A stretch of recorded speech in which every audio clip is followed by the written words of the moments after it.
কাজে ম্যাচে এক এক গোলের সমতাই মোট আমরা দেখতে পাচ্ছি। ভোর থেকে সন্ধ্যা পর্যন্ত যাদের সময় কাটে ধানের মাঠে ফসলের পরিচর্যায়, সেই কৃষকরাই এবার নেমে এলেন খেলার মাঠে। হাতে নাঙ্গল জোয়ালের পরিবর্তে পায়ে ফুটবল আর পরনে জার্সি।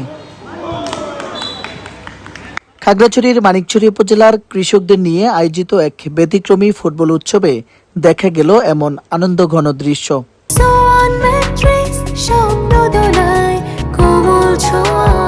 ঘুমের জাদু।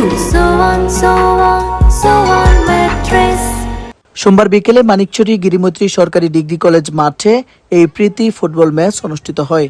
সিনজেন্টা বাংলাদেশ লিমিটেডের উদ্যোগে আয়োজিত এই ম্যাচে মুখোমুখি হয় উপজেলার ইয়াতলংপাড়া ও ময়ূরখিল এলাকার কৃষকদের নিয়ে গঠিত এমিস্টার টপ একাদশ ও ইনসিফিও একাদশ। শুরু থেকেই দুদলের আক্রমণ আর পাল্টা আক্রমণে জমে ওঠে লড়াই। মাঠের চারপাশে ঘিরে থাকা দর্শকদের করতালিতে মুখর হয়ে ওঠে পুরো এলাকা। প্রায় 1 ঘন্টার টানটান উত্তেজনার লড়াই শেষে এমিস্টার টপ একাদশকে 2-1 গোলে হারিয়ে চ্যাম্পিয়ন হয় ইনসোফিও একাদশ। তবে হারজিত ছাপিয়ে এই আয়োজন হয়ে ওঠে দুই এলাকার কৃষকদের এক মিলন মেলা।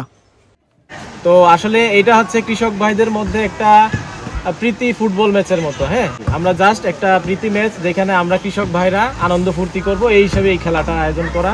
দুই দল কৃষক ইয়াতলংপাড়া বনাম ধর্মঘর সবাইকে পারস্পরিক সহযোগিতা বজায় রেখে এবং আমরা কোনো বিশৃঙ্খলা না করে খেলা শেষে বিজয়ীদের হাতে চ্যাম্পিয়ন ট্রফি তুলে দেন সিনজেন্টা বাংলাদেশ লিমিটেডের Chattogram regional senior territory officer Dhrubajyoti সিংহ।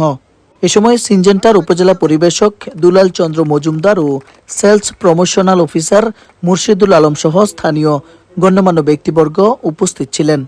ব্যতিক্রমী এই আয়োজনে দিনভর কৃষকদের আনন্দ উল্লাস ছিল চোখে পড়ার মতো।